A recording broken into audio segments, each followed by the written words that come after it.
Hello dear students, कैसे हैं। मैं Arjun sir AIC online class में आपको स्वागत करता हूं। आज हम लोग इसके पहले हम फिजिक्स के वीडियो डाले थे कुछ इंपॉर्टेंट क्वेश्चन सॉल्व के। आज इस वीडियो में हम आपको केमिस्ट्री में रासायनिक बलगति वाले चैप्टर से जो इम्पोर्टेंट क्वेश्चन हैं, एग्जाम में पूछे जाते हैं, कई बार पूछे भी गए हैं, ठीक उन उन क्वेश्चन से संबंधित इस वीडियो को हम डालेंगे। इसमें से जैसे क्वेश्चन पूर्ण कोट की अपक्रिया और प्रथम कोट की अपक्रिया, उस पर आंकिक, ठीक उससे उदाहरण, शून्य और प्रथम कोट की अपक्रिया के अर्धायु इस पे कई बार क्वेश्चन पूछे गए और हर लगभग इस बार भी पिछले वर्ष जो एग्जाम 2022 में हुआ था उसमें भी कई सेट में पूछे गए हैं। ठीक उसमें से एक क्वेश्चन देखिए, सेट नंबर 1 का हम लिखे भी हैं बोर्ड पे। तो हम लोग क्लास 12 केमिस्ट्री में चैप्टर जो है उसमें जो चैप्टर है रासायनिक बलगति अपक्रिया के वेग का जिसमें अध्ययन करते हैं उसका अध्ययन करेंगे। इसमें से एक क्वेश्चन जो सेट 1 अनुसार सेट 1 2022 प्रश्न 5 एक में 4 नंबर पूछा गया है। ठीक उसमें ये पूछा था शून्य कोट की अपक्रिया के वेग स्थान के लिए व्यंजक निर्मित कीजिए। वेग स्थान के लिए व्यंजक निकालना और उसका मात्रक लिखना है।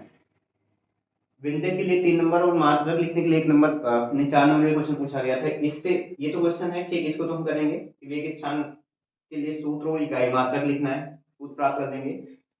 कभी कभी शून्य कोट की क्रिया क्या होती है ये पूछ लेता है, उसके उदाहरण पूछ लेता है। ठीक आपसे शून्य कोट की क्रिया के अर्धायु काल के लिए व्यंजक पूछ सकता है और उस पर आंकिक पूछता है। इस पे एक आंकिक भी हम आपको इसके साथ बताएंगे।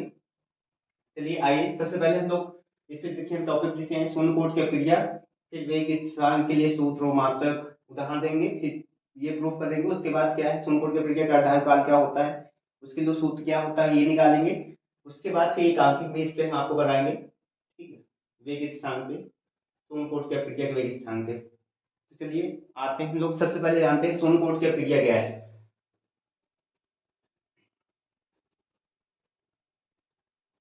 तो ये अभी ये जो क्वेश्चन में लिखा है इसको नहीं करना है, सबसे पहले शून्य कोट की अपक्रिया क्या है ये जान लेते हैं।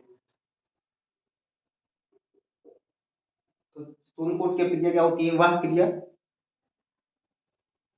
जिसका वेग, वह क्रिया जिसका वेग अपक्रिया के अभिकारकों की सांद्रताओं की शून्य घात की समानुपाती होती है, उसे क्या कहते हैं शून्य कोट की अपक्रिया कहते हैं। ठीक तो शून्य कोट की क्रिया क्या होती है, जैसे अभिकारक अपक्रिया में देखिए कोई भी रिएक्शन होगी तो इस तरह से मान लीजिए NH3 है, एक अपक्रिया पहले समझते हैं। इसका हम प्लेटिनम उत्प्रेरक उपस्थिति में अपघटन करा देते हैं। इसका अपघटन कराएंगे तो ये नाइट्रोजन गैस और हाइड्रोजन गैस देती है। तो जो अपक्रिया में भाग लेने वाले पदार्थ होते हैं वो क्या कहलाते हैं, अभिकारक। इधर अभिकारक क्या है, अमोनिया, और ये इधर जो प्राप्त हुई है क्या कहलाते हैं, उत्पाद। ठीक तो ये अपक्रिया होती है। अब देखिए हमको शून्य कोट की अपक्रिया के लिए डिफिनेशन देनी है तो हम क्या कहेंगे, वह क्रिया जिसका वेग, तो अपक्रिया की दर वेग क्या होता है जिससे अपक्रिया भी गति करती है। जब अभिकारक क्या है उत्पाद बदलता रहता है तो उसका एक समय लगता है उसमें, इतना है। तो अपक्रिया के जो अभिकारक होते हैं, अभिकारक की जो समय दर होती है उसी को अभिकारक की सांद्रता की समय दर को क्या कहते हैं, वेग कहते हैं। तो जैसे अपक्रिया का वेग पूछे, अपक्रिया का वेग, तो अपक्रिया का वेग क्या होता है, किसी अपक्रिया के अभिकारकों अभिकारकों की सांद्रता। ठीक सांद्रता मतलब इसकी मात्रा किस ग्राम में, यानी जैसे कोई लिक्विड है लीटर में, ये कितनी इसकी मात्रा होगी उसको क्या कहते हैं, सांद्रता कहते हैं। तो किसी अपक्रिया के अभिकारकों की सांद्रता के समय परिवर्तन की दर को क्या कहते हैं, अपक्रिया का वेग कहते हैं। तो जैसे अब इसमें अभिकारक अमोनिया है तो इसकी सांद्रता क्या हो जाएगी, ये परिवर्तन डेल्टा NH3 सांद्रता परिवर्तन की समय दर, तो डेल्टा टी, ये क्या हो जाएगा अपक्रिया का वेग। क्योंकि किसी अपक्रिया में अभिकारक की सांद्रता धीरे धीरे क्या है, जैसे जैसे टाइम बढ़ता है इसकी मात्रा क्या है उत्पाद में बदलती जाती है, इसमें इसके सांद्रता में क्या है कमी आती है, इसलिए यहाँ क्या लगाते हैं माइनस। इस तरह से हम क्या डिफाइन कर सकते हैं, फिर से समझिए वेग को, किसी अभिक्रिया के अभिकारकों में परिवर्तन की ऋणात्मक समय दर को अभिक्रिया क्या कहते हैं, वेग कहते हैं। किसी अभिक्रिया में अभिकारकों की सांद्रता में परिवर्तन की ऋणात्मक समय दर को क्या कहते हैं, वेग कहते हैं। ये तो वेग हो गया, लेकिन हमको डिफाइन क्या करना है, शून्य कोट की अभिक्रिया क्या है। ठीक, चलिए शून्य कोट की अभिक्रिया क्या हो जाएगी, वह क्रिया जिसका वेग अभिक्रिया की सांद्रता प्रारंभिक सांद्रता के शून्य घात के समानुपाती होती है। अभिक्रिया की प्रारंभिक सांद्रता के शून्य घात की क्या होती है, समानुपाती होती है। उसे क्या कहते हैं, शून्य कोट की क्रिया। क्या वह क्रिया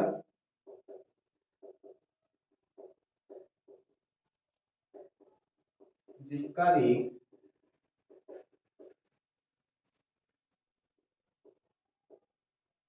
जिसका वेग वह क्रिया जिसका वेग अभिकारकों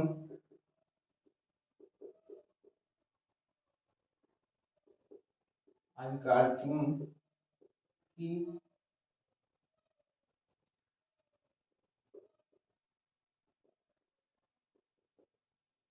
सांद्रता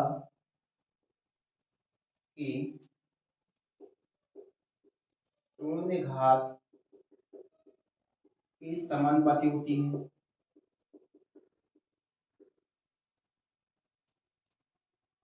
अभिकारकों की सांद्रता के शून्य घात के समानुपाती होती है, उससे शून्य कोटि की अभिक्रिया कहते हैं। उसे शून्य कोट की अभिक्रिया कहते हैं। तो शून्य कोट की अभिक्रिया क्या है, वह क्रिया जिसका वेग अभिकारकों की सांद्रता के शून्य घात के समानुपाती होती है, उसे शून्य कोट की अभिक्रिया कहते हैं।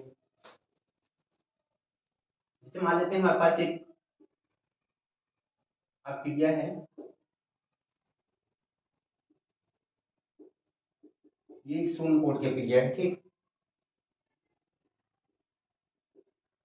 शून्य कोट की अभिक्रिया है, एक अभिकारक के इसमें उत्पाद CO C बन रहे हैं। ठीक, तो इसकी परिभाषा के अनुसार क्या है, इसका वेग शून्य कोट की अभिक्रिया का वेग उसके अधिकार इसके अभिकारक की प्रारंभिक सांद्रता के आगे है, तो इसकी प्रारंभिक क्या हो जाएगा, सांद्रता A इस शून्य घात के क्या है, समानुपाती। ठीक, इसी को हम क्या लिखते हैं, वेग को इसकी सांद्रता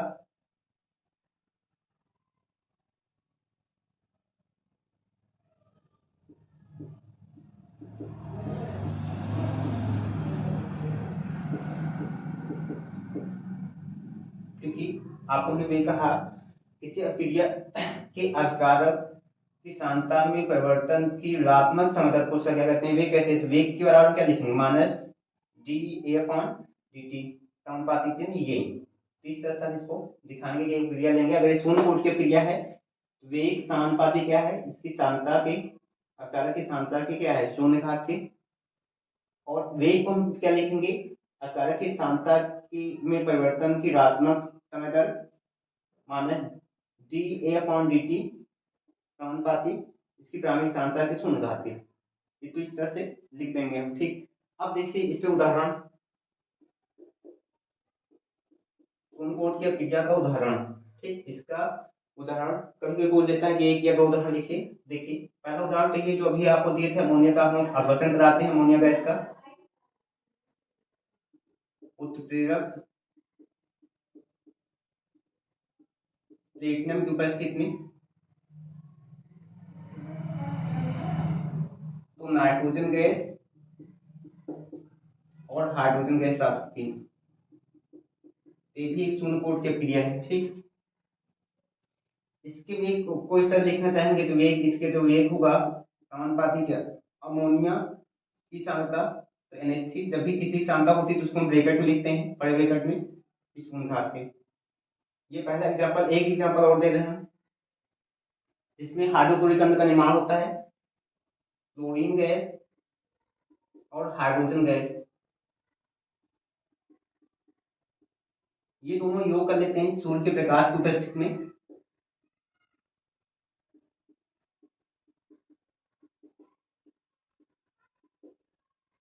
तो हाइड्रोक्लोरिक अम्ल हाइड्रोजन क्लोराइड जिसे कहते हैं बनाते हैं।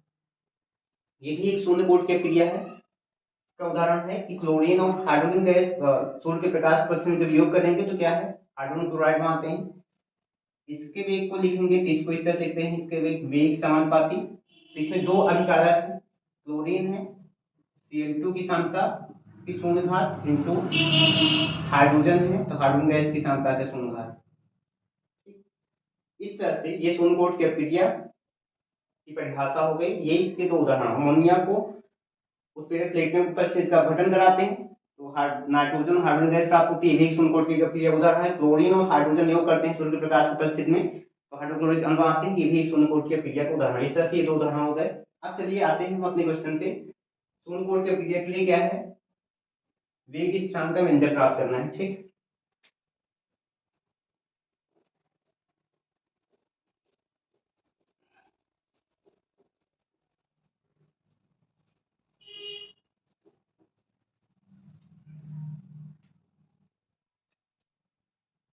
के लिए वेग स्थिरांक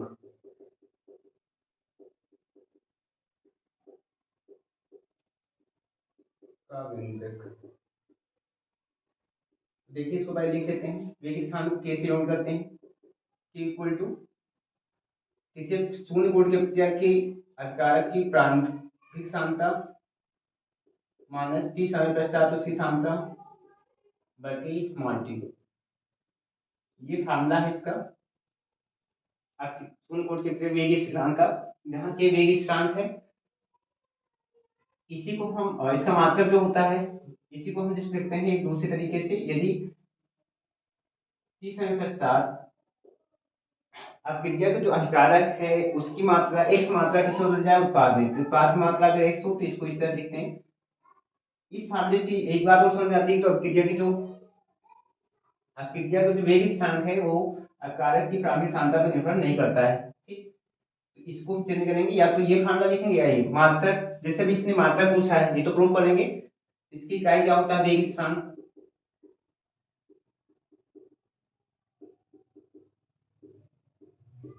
की इकाई या फिर मात्रक। तो देखिए सांद्रता का मात्रक मोल प्रति लीटर होता है, किसी भी आयतक या पदार्थ की जो सांद्रता होती है उसका मात्रक क्या होता है, मोल प्रति लीटर। तो ऊपर देखिए सांद्रताओं का अंतर है, इसका मात्रक मोल प्रति लीटर, बटे में क्या है, समय है। इसका मतलब इसका मात्रक क्या हो जाएगा, मोल प्रति लीटर इंटू सेकेंड। अब देखिए समय अगर सेकंड में है तो सेकंड में लेके चलेंगे, ये मात्रक सही होगा। अगर समय का मिनट में दिया है, घंटे में दिया है तो मात्रक को जो टाइम है वो चेंज हो सकता है, मोल प्रति लीटर। अगर किसी यहाँ के प्रश्न में मिनट में दिया है, मिनट में लिख लगाएंगे तो यहाँ मोल प्रति लीटर इंटू मिनट हो जाएगा। अगर समय घंटे में दिया है तो यहाँ घंटा भी लिख सकते हैं। वो डिपेंड करेगा कि जो आंकिक क्वेश्चन है या मात्रा जो है वो प्रारंभिक मात्रा किसमें दे रखे, टाइम के साथ। ठीक, समय सेकंड में है तो यहाँ मोल प्रति लीटर इंटू सेकंड लिखेंगे। समय अगर मिनट में है तो मोल प्रति लीटर इंटू मिनट भी होगा इसका मात्रक। समय अगर घंटे में मोल प्रति लीटर इंटू घंटा। इस तरह समय वर्ष में भी हो सकता है और आगे बड़ा हो सकता है, छोटा भी हो सकता है। तो हमको ये ध्यान रखना है कि ये सूत्र हो गया जिसमें से A0 कैपिटल A0 प्रारंभिक सांद्रता है कारक की, ये टी समय पश्चात सांद्रता है, और टी क्या है, टाइम है। इसको इस वाले सूत्र में x क्या है, टी समय पश्चात कारक की परिवर्तित मात्रा होगी जो उत्पाद में बदल जाएगी, तो उत्पाद की सांद्रता है x। चलिए अब इसको प्रूफ कर लेते हैं।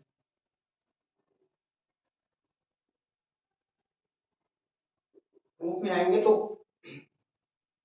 हम एक क्रिया कोई मान लेंगे, मान लेते हैं हमारे पास क्रिया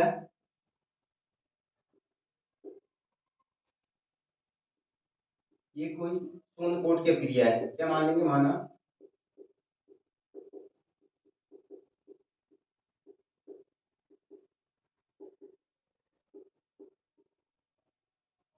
हमारे पास शून्य कोट है जिसमें ये ए क्या है, अभिकारक है,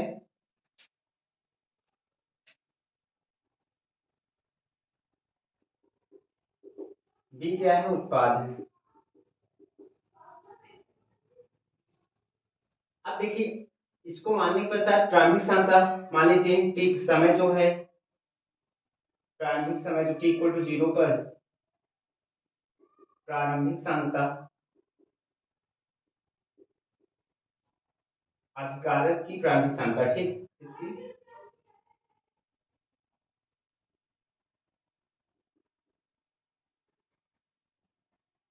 प्रारंभिक सांद्रता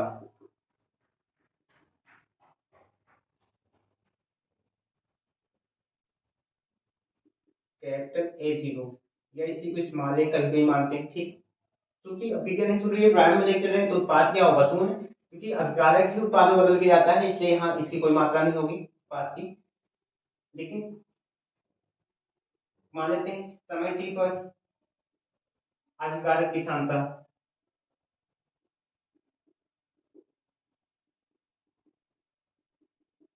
तो इस पे हम मान लेते हैं कैपिटल ए। आपको अब देखिए दो तरीके से, या तो हम ए के पद में निकालेंगे या तो स्मॉल ए के पद में निकालेंगे। प्रारंभिक क्षमता इसकी माने थी। अब देखिए समय टी बीतेगा तो इसकी कुछ न कुछ मात्रा, इसकी कुछ न कुछ मात्रा क्या है, इसमें बदलेगी, ठीक। जैसे अभी हमने अमोनिया लिया था यहाँ पास, अगर समय बीतेगा तो इधर नाइट्रोजन या हाइड्रोजन गैस मिलेगी। अगर इसकी मात्रा 5 मोल शुरू में रही हो प्रारंभ में, तो यही इसमें परिवर्तित होगा, इसकी कुछ ना कुछ मात्रा बदलेगी, टी समय पश्चात 3 मोल इधर हो जाएगा, तो इधर क्या है, अगर इधर 3 मोल ये दोनों बदल गए और 3 मोल इसको बदलने में, इधर बनने में टी समय लगता है, तो इधर जो मात्रा बचेगी, क्योंकि 5 मोल ही इधर 3 मोल में परिवर्तित होगी, तो इधर मात्रा कितनी बचेगी, 5 - 2 मोल, 5 - 3 मोल यानी 2 मोल बचेगी। ठीक उसी तरह से टी समय बीतेगा तो इसकी कुछ ना कुछ मात्रा बी में बदल चुकी होगी, वो मात्रा हम मान लेते हैं एक्स है। उत्पाद की मात्रा कितनी मान लेते हैं, एक्स है, और ए ही एक्स में बदलेगा, तो यहाँ जो बचेगा शेष मात्रा ए माइनस क्या होगी, एक्स होगी।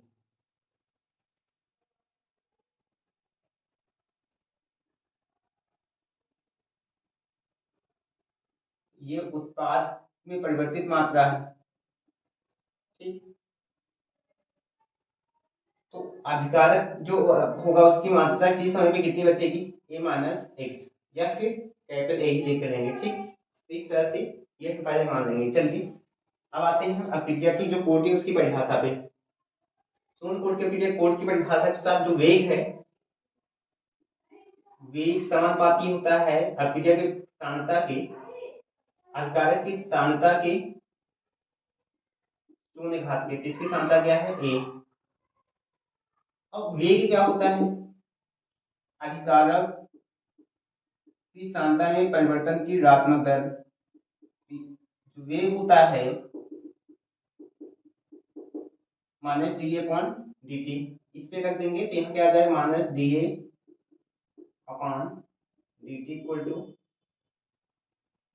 ये तो सिर्फ डायग्राम से, यहाँ से हम शुरू करेंगे। अब देखिए ये समानुपाती है, इसको इक्वल करेंगे तो यहाँ एक कांस्टेंट पद होगा, जो कांस्टेंट पद हो तो इसे क्या मानते हैं, स्मॉल के, और इसे क्या कहते हैं, वेग स्थिरांक,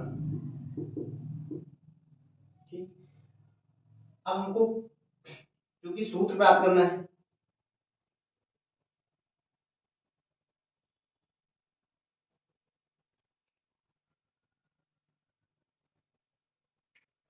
यहाँ पर देखिए एक और, किसी भी राशि,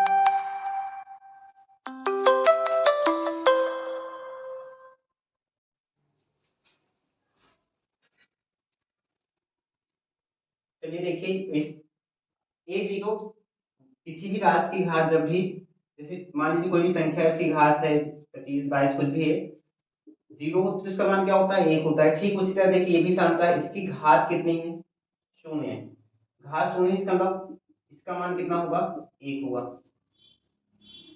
इसको यहाँ पुट कर देते हैं और dt को इधर ले जाएंगे, इसका एक रखेंगे और dt इधर ले जाएंगे, तो minus D A equal to, इसका मान एक रखेंगे तो 1 dt हो जाएगा। देखिए इसका मान क्या रख देंगे, एक, तो 1 dt हो जाएगा, ठीक।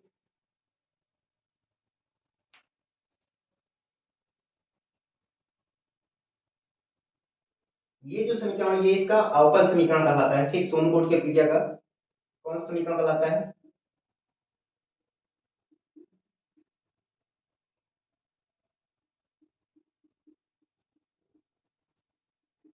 ये जो मिला ये अवकल समीकरण कहलाता है। अब हम क्या करेंगे, दोनों पक्षों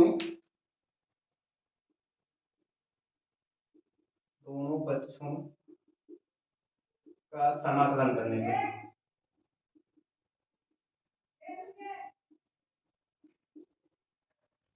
समाकलन करेंगे। देखिए माइनस को बाहर करेंगे, इंटीग्रेशन 1 dA के कांस्टेंट से बाहर हो जाएगा, इंटीग्रेशन 1 dt। और आपको समझ इंटीग्रेशन कभी भी 1 dA जैसे करेंगे तो जो डी में ए में परिवर्तन हो रहा है डी, इसलिए 1 dA क्या आएगा, इंटीग्रेशन 1 dA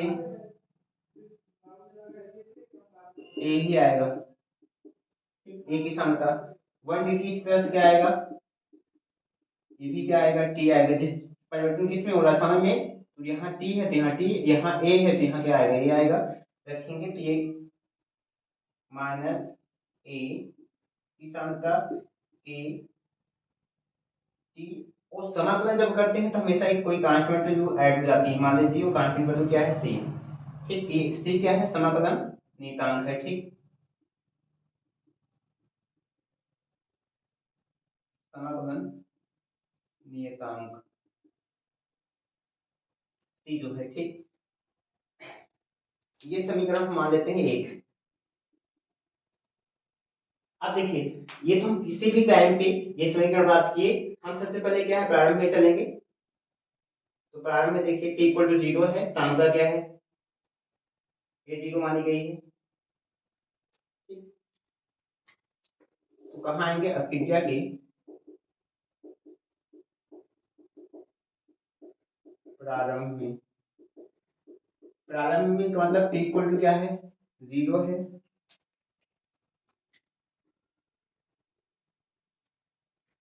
और प्रारंभ में जो सांद्रता है वो कितनी है, ए 0 है। इसका मतलब जब इस प्रारंभ में जाएंगे तो सांद्रता जो कैपिटल ए है वो किसके बराबर होगी, ए 0। इसको यहाँ रखते हैं समीकरण एक में। ठीक, माइनस ए 0, प्रारंभ में जाएंगे तो टी इक्वल टू क्या हो जाएगा, ए के स्थान पे 0 रख देंगे, टी इंटू टी के स्थान पे क्या है, 0 प्लस सी। ये क्योंकि क्योंकि वो कांस्टेंट जो समाकलन नियतांक है इसका मान निकालना था सी का, इसलिए हम प्रारंभ में जाएंगे। तो यहाँ सी इक्वल टू क्या आ जाएगा, माइनस ये 0 हो जाएगा, इक्वल टू माइनस 0। सी के इस मान को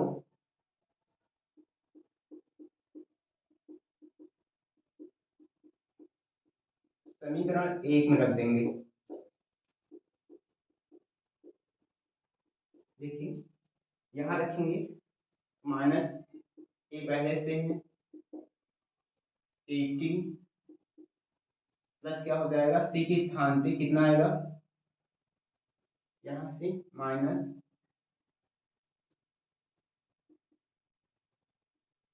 ए 0।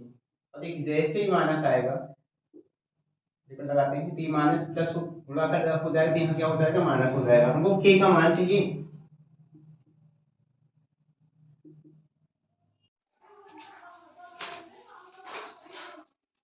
चलिए बेटा आइए लाइट से देखिए, इसमें देखते हैं ए के टी, ये प्लस माइनस थोड़ा क्या हो जाएगा, माइनस ए 0। के चाहिए, इसको इधर लाएंगे इस साइड में, तो क्या हो जाएगा, माइनस से शायद प्लस में, कैपिटल ए 0 माइनस ए के टी। टी का मान चाहिए तो टी को इधर लाएंगे, टी आ जाएगा capital A 0 minus A upon. ये हमको क्या मिल जाएगा, फार्मूला वेग स्थिरांक का। ठीक, यही हमारा क्या है, वेग स्थिरांक का ये सूत्र मिल जाएगा। ठीक,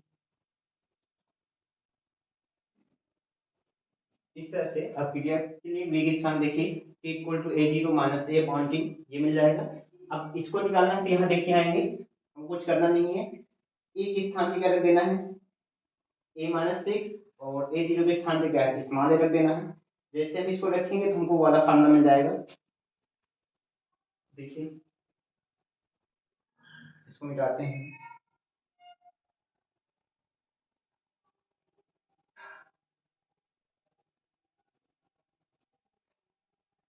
रखेंगे यदि प्रारंभिक सांद्रता कैपिटल A0 इक्वल टू क्या हो, स्मॉल ए, तथा कैपिटल A इक्वल टू क्या है, उत्पाद, जो परिवर्तित उत्पाद है 100, तो सांद्रता कितनी वो बचेगी A माइनस ए, इसको वहां रख देंगे तो A minus X upon equal to क्या हुआ K। और यहाँ देखिए अंदर गुणा करेंगे तो माइनस से प्लस ये कैंसिल हो जाएगा, माइनस में गुणा क्या हो जाएगा प्लस एक्स अपान क्या हो जाएगा 3। ये इसका वेग स्थिरांक निकल आएगा इस पद में। ठीक,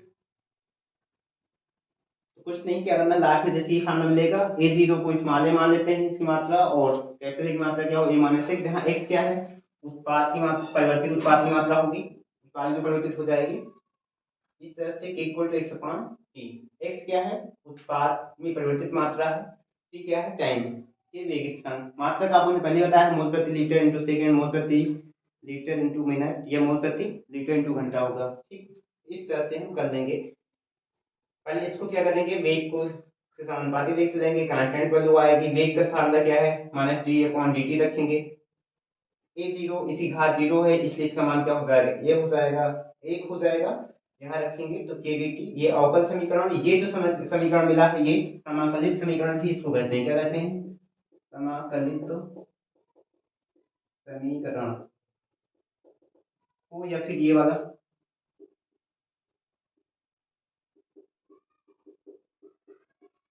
अगर एग्जाम में आपसे शून्य कोट की अभिक्रिया के लिए समाकलित समीकरणों का व्यंजक प्रूफ कीजिए या निकालिए, तो आपको यहीं तक यही करना होगा। समाकलित समीकरण अगर पूछता है या शून्य कोट के लिए अवकल समीकरण पूछेगा तो आपको यहाँ तक करके इसको छोड़ देना है। ठीक, चलिए आगे करते हैं। तो अब देखिए अर्धायु काल निकालना है इसका।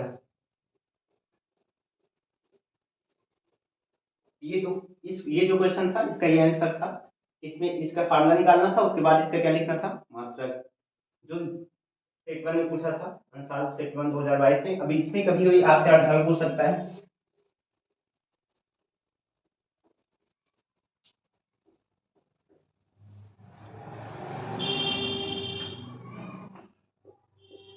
तो शून्य कोट की अभिक्रिया की अर्धायु, इसको टी हाफ से लिखते हैं।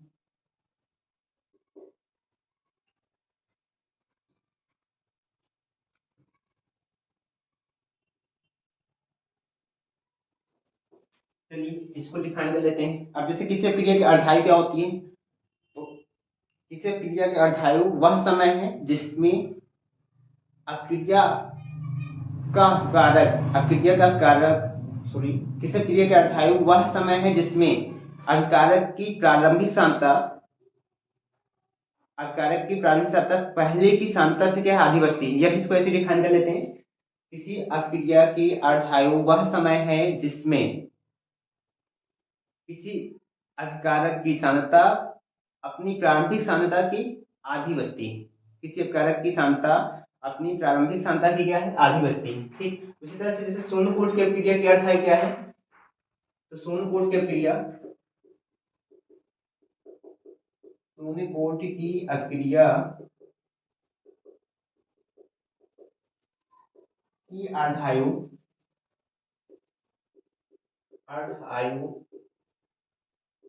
वह समय है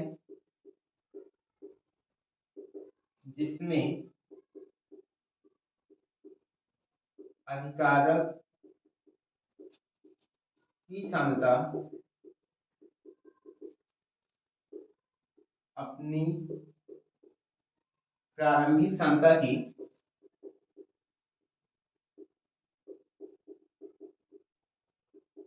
की आधी रह जाती है, बचती है, रह जाती है।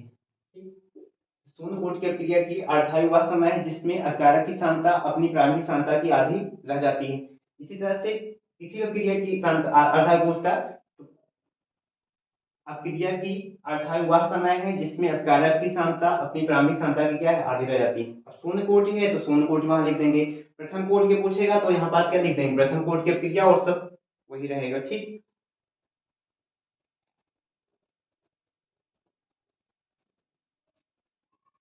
चलिए इसके अर्थात निकाल लेते हैं। तो अर्थात क्या है, वह समय है। तो टी अर्थात टी हाफ क्या है,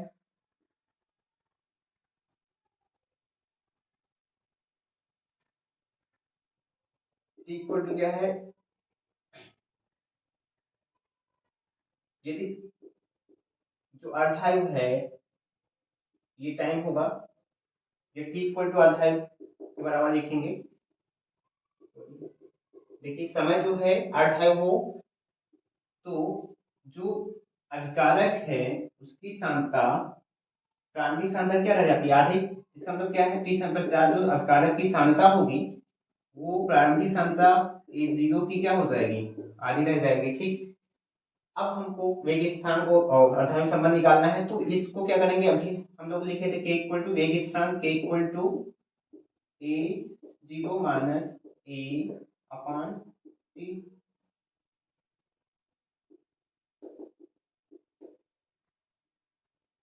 इसमें क्या है, रख देंगे, हमारे पास क्या है के equal to A zero minus A upon T. अब देखते हैं कि ए जीरो का मान कितना है अर्धायु के टाइम पे, तो ए जीरो तो ए जीरो रहेगा। इसकी सांद्रता टी समय पश्चात कितनी हो जाएगी, प्रारंभिक सांद्रता की आधी, ए बराबर क्या लिखेंगे, ए जीरो अपॉन टू। टी क्या है, अर्धायु है, टी हाफ लिखेंगे हम। टी इक्वल टू क्या मिलेगी, इधर गुणा होगा टू ए जीरो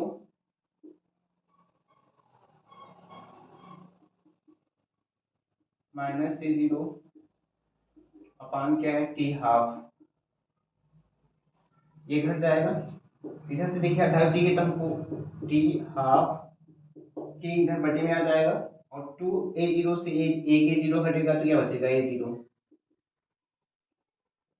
और बटे में देखिए इसका एलसीएम दी गई थी, यहाँ क्या रहेगा, टू, पूरी के बटे में रहेगा, सॉरी।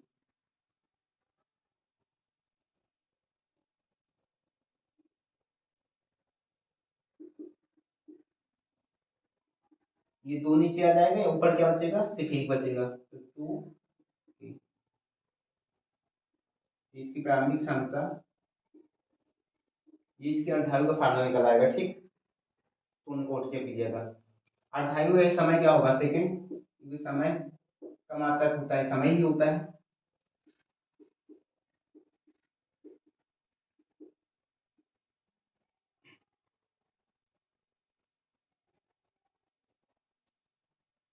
इसी को क्योंकि हम लोग पहले प्रारंभिक क्या माने थे, small a, capital zero equal to prime सम करके स्मॉल ए माने थे। अगर रख देंगे तो टी हाफ इक्वल टू क्या लिखते हैं, ए अपॉन टू की, जहाँ स्मॉल क्या है, कारक की प्रारंभिक सांद्रता होती है। ठीक, इस तरह से ये शून्य कोट के क्रिया के अर्धायु का फार्मूला निकल आएगा। ये इसकी परिभाषा, ये इसकी अर्धायु। अर्धायु निकालने के लिए हम यही सूत्र यूज करेंगे। हम क्या करेंगे, टाइम जो है उसको अर्धायु मानेंगे, टाइम को अर्धायु मानेंगे तो इसकी जो 30 समय सांद्रता बचेगी वो प्रारंभिक सांद्रता की आधी रह जाएगी। यहाँ पास हम रख देंगे, टी के स्थान में क्या है, वन अपॉन टी हाफ रख लेंगे। इसको कैलकुलेट करेंगे तो क्या मिल जाएगा, अर्धायु equal to A zero point two के, जहाँ के वेग स्थिरांक है ए जीरो प्राइम सांद्रता स्मॉल ए मानेंगे तो स्मॉल ए पॉइंट टू के।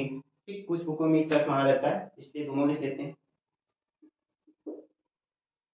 अर्धायु है क्योंकि एक समय होता है, इसका मतलब क्या होगा, सेकंड होगा, मिनट होगा, घंटा। ठीक, चलिए एक क्वेश्चन करते हैं अर्धायु के वेग स्थान पे।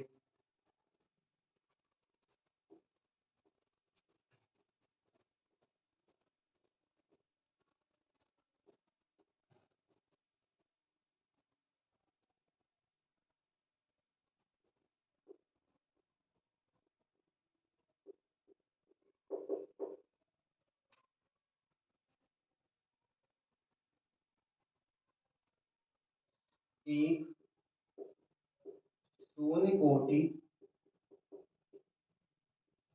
की अभिक्रिया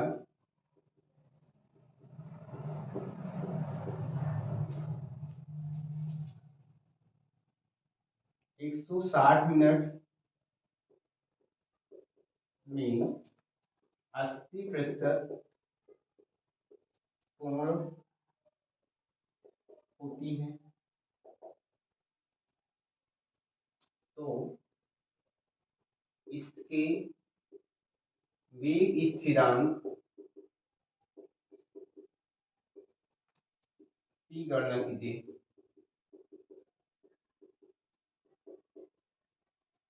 तो यहाँ पर कैसे क्रिया है, शून्य कोटि की क्रिया है। ठीक, समय दिया है t इक्वल टू 160 मिनट में 80% पूर्ण हो जाती है, यानी प्रारंभिक सांद्रता के कितने प्रतिशत बदल जाती है, 80% में बदल जाती है। तो मान लेते हैं, चलिए एक अब क्रिया हमारे पास शून्य कोटि की है, मान लीजिए ये रिएक्टेंट अभिकारक है, ये क्या है प्रोडक्ट, या फिर इसको ए मान लें, इसको क्या मान लें बी, ये क्या है अभिकारक, ये क्या है उत्पाद। ये कैसे क्रिया है, शून्य कोटि की, ठीक शून्य कोटि की अब क्रिया है। इसने टाइम कितना दिया है, t इक्वल टू 160 मिनट, कितनी पूर्ण हो रही, 80% पूर्ण हो रही। ठीक, तो देखिए जो 80% पूर्ण हो रही है, अगर इसकी प्रारंभिक सांद्रता हम लोग प्रारंभिक सांद्रता t इक्वल टू 0 पर प्रारंभिक सांद्रता कितनी है, a0। ठीक, तो प्रारंभिक सांद्रता की प्रतिशत में दिया है, देखिए प्रारंभिक सांद्रता क्या होगी, 100% होगी, यही सब ना वो इसी प्रारंभिक सांद्रता क्या होगी 100%, और 100% होगी तो 100/100 यानी 1। इक्वल टू कितना दिया है, 160 मिनट पे ये क्रिया 80% पूर्ण हो रही है। पूर्ण होने मतलब 80% इसका भाग ए का किसमें बदल गया, बी में। इसका मतलब ये जो प्रारंभिक सांद्रता इस मान हम लोग ले चले थे,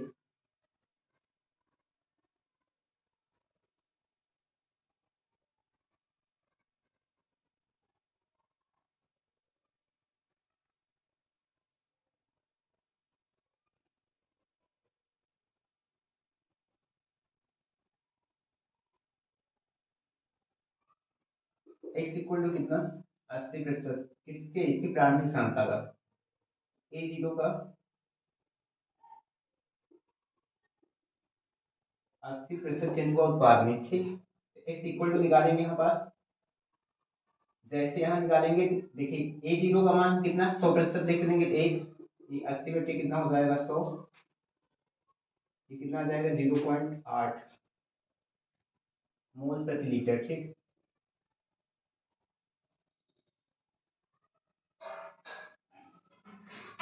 देखिए चूंकि इसकी शेष मात्रा व्यवस्था नहीं, जब हम फार्मूला लिख लेते हैं इक्वल टू लास्ट में x अपान क्या है t